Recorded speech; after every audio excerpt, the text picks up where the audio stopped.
Hello there, everybody. Today I'm reviewing Scream 5. Now, I never thought I would review this movie.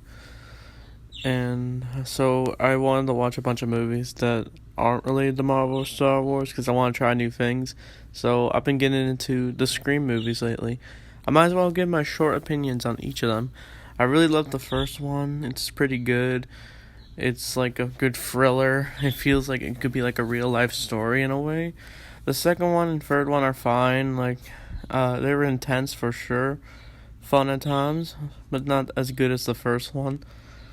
The fourth one's pretty cool. It came out in 2011. I think it's its 12-year anniversary actually. So I was probably only 5 when that movie came out. So anyway, let's talk about Scream 5. And I know it's just called Scream, but it's Scream 5. So basically, it's about a new killer who dresses up like Ghostface and who's going around killing teenagers just like the first one. And it's specifically targeting this one girl named Sam and her sister Tara, whose group of friends are all endangered, and so they must find out who this killer is, while also reuniting with some of the original characters from the first Scream. And I like how this movie kind of makes fun of toxic fandoms. For example, the Star Wars fandom. It's kind of poking fun at it. Basically, I'm not going to go in detail, but I just like it how it's kind of like, it's like up to date with our day-to-day society on the internet. Like, I thought that was a nice touch. And I think the movie opens with Jenna Ortega. Now, I did talk about Jenna Ortega last year on the movie Yes Day, and I thought she was kind of cute. And that was it for me. But then when I saw her in this movie, and I saw Wednesday, now I've kind of had a celebrity crush on Jenna Ortega. I just felt like saying that. And it opens with Jenna getting attacked and called by the Ghostface killer, which I'll reveal later. And it opens just like the first Scream, where this one teenage girl is just thinking she's just going to watch a movie with her boyfriend, but she instead gets the call from the Ghostface killer, and then she is stabbed to death and killed, and her boyfriend is killed too. But instead, she gets a call, like I said, and she answers trivia for the stab movies, which is basically this universe's Scream, like a movie within a movie. And basically, just like the other phone calls for Scream, if she gets a trivia question wrong, that person dies. And Tara doesn't want her friends to die, but it gets revealed later, as I'll say. But then the Ghostface killer unlocks the doors even when she tries using her phone to turn the locks on. The Ghostface killer gets into her house, attacks her, stabs her through the hand. Like, it's intense. Like, by the way, I'm gonna be talking about some graphic stuff, so you are warned. So she gets attacked, and then we thinking she's gonna get killed, because every Scream movie opens with someone getting killed. But instead, they do something different. Tara survives, and her sister is worried sick, and she's with her boyfriend, played by Jack Quid. They go to the hospital, and she's just really in bad shape. And it's very nice to see, like I said, the original cast members, because they are trying to figure out what this Ghostface killer is trying to do. And I think our main character Sam gets attacked by the ghost killer while in the hospital, and it's like terrifying for her. And I think she reaches out to the character Dewey. So Dewey's the cop in the Scream movies. We always think he's gonna die, but I'll talk about that later.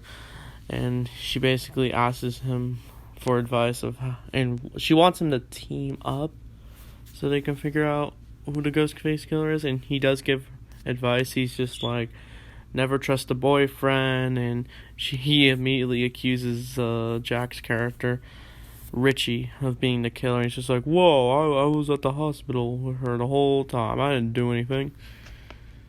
But there was also other killings in this. This one dude, I think he was the cousin of the character Stu. I think he's the first one killed in an alleyway when he's being abusive towards their girlfriend or something. I think he's the first one killed. But then later, as the characters are reuniting, Dewey calls us the character Sydney, who is the main character of the first 4 Scream movies, who's always targeted by the Ghostface killer, and somehow, as each years go on, she is targeted. Somehow the Ghostface killer just returns. And basically, things have changed since 2011. Dewey's kind of just hanging out by himself. Gail Weathers' character is still a reporter, and I think Sydney has kids now. And taking care of them, trying to have a basic normal life. And he does try to recruit her, and then she's just like, oh, I don't know, at first. And then she also says she has a gun, so she knows how to protect herself. And so meanwhile, the characters do meet up. And there's this one character that's like the character Randy. We even see a picture of him. And she basically names like every movie that all goes back to the original. So that's paying tropes at movies. But then later, I feel like just saying it, we get this one cop character who was in the Scream 4, and she has a son named Wes. And meanwhile, while she's just doing some errands, Wes is getting a shower, getting lunch or whatever. The Ghostface killer calls the cop and threatens to kill Wes. And then she, of course, like any parent, she freaks out, puts a siren on, and demands cops at her house. And once she gets to the house, she is just brutally killed. Like, she is stabbed in the chest by the Ghostface killer. And just, he keeps going, and that's how serial killers go. And how Wes dies is it's like a creative death, I guess. And the guy who plays him is like in 13 Reasons Why. I've never watched that show, by the way. And basically, we get like kind of like a cliche horror trope where we think someone's behind the door, but then it's revealed no one's there. But then when Wes sees the door open, he is confused. It also happened to his mom earlier. Like, she sees the door open, and then that's how the Ghostface killer got in, I guess. And then she closes the door. He closes the door, and then that's where the Ghostface killer is. He lunges at him, and I think he stabs him through the neck. He tries to grab his taser, but it was too late. I was rooting for Wes to take him down, but no, he got killed, unfortunately. It's just sad seeing 2 characters get brutally murdered. And then people have to go to their funeral for both mother and son. Like, that's just, that's such a scary thought in real life, really. But then later, Sam and Dewey find out what happened. But then they find out that Tara is actually endangered at the hospital. That's where the Ghostface killer goes next. And that's how they found out. I don't know how they found out. I think through a phone call. Yeah, it was. And so Tara, I think, is getting suspicious of what's going on. And then she's having a hard time because she's still really injured. She takes off all her medical stuff. And I think the boyfriend shows up out of nowhere, just like the other boyfriends in the first Scream. And then she tries to get out because the Ghostface killer just comes out of nowhere and hits Richie, and then she's just struggling. I'm almost thinking she's gonna die. She's just going to. But then Sam and Dewey make it in the nick of time, and then I think Dewey ends up almost getting stabbed at first, and then he shoots the Ghostface killer. He falls into a trophy room, and then they all escape in the elevator, but Dewey stays behind, and they're just like, why are you staying behind? He says, you gotta shoot him in the head. So if you don't know, in the Scream movies, the Ghostface killer always gets shot in the head at the end or something, and they're basically like, it doesn't matter. And he says, and he's just like, I just love the line where he goes, I do. He does care. But then he tries to see the Ghostface killer, but then he gets a call from Gale Weathers' character, but that distracts him, and then the Ghostface killer just jumps up and then stabs Dewey, and he dies. And I was just like, no. I know Dewey wasn't. I'm just gonna say it. I know Dewey wasn't the most in-depth character, but it's just seeing him, one of the main OG characters, get stabbed and get brutally killed like that. It's just like, no. In other movies, we're thinking he does get killed, but no, it's revealed he survived. But this time, nope, it's an official death. And then I think the Scream Killer goes, it was an honor. Like, that's a chilling line for sure. And then Gale Weathers and Sidney have a reunion, basically, and they're kind of devastated by, they're devastated by Dewey's death. And decide it's finally time to put an end to this Ghostface killer. And it all ends in the Stu's original house, where one of the characters has like a little party. This one football player also gets attacked by the Ghostface killer. I think he survives, I'm pretty sure. Just barely. I don't know why he's targeted, though. And I think Tara is put into like a cast, and she can basically somewhat move around. But then things catch up as the party ends. I think the only people in the house are Tara, Sam, and I'm gonna reveal the plot twist out of nowhere. I know I'm jumping a lot in this review, but it's revealed that the original killer, named Billy Loomis, is actually the secret father of the two girls in this movie. So I was confused by that twist until I paid attention to some of the dialogue when I rewatched this movie. And so I think we finally get a reveal of who the Ghostface killer is. And of course, it's the boyfriend. He is first, I think, stabbed when the Ghostface killer just shows up. And then he stabs Sam. And I think it's revealed to be this one girl who was friends with Tara. So that's how she was on the FaceTime call when the Ghostface killer threatened to kill her when she was talking to Tara. So maybe he wasn't gonna kill her. And so it was, I guess, like every Scream movie, we get a plot twist that who the killer is. It's mainly someone who's connected to one person, like, oh, it could be the boyfriend, a family member, a director. And then, basically, we just find out who it is. Like, they take off the mask, they show the voice thing, and we found out their motives, basically. Like, we always try to find out the motives.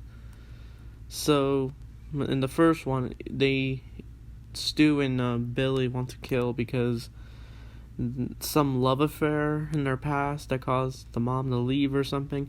But in this movie, it's revealed that they just want to kill because of toxic fandoms. Like, they're over a Scream franchise, and they're basically psychotic. I would say they're killers because they're just psychotic. I know that's such a weird word to say, but, like, I'm just talking about the characters, not the actors, no. But then a lot of brutal things happen. There's just a lot of blood. I think Tara is duct taped and put into a closet.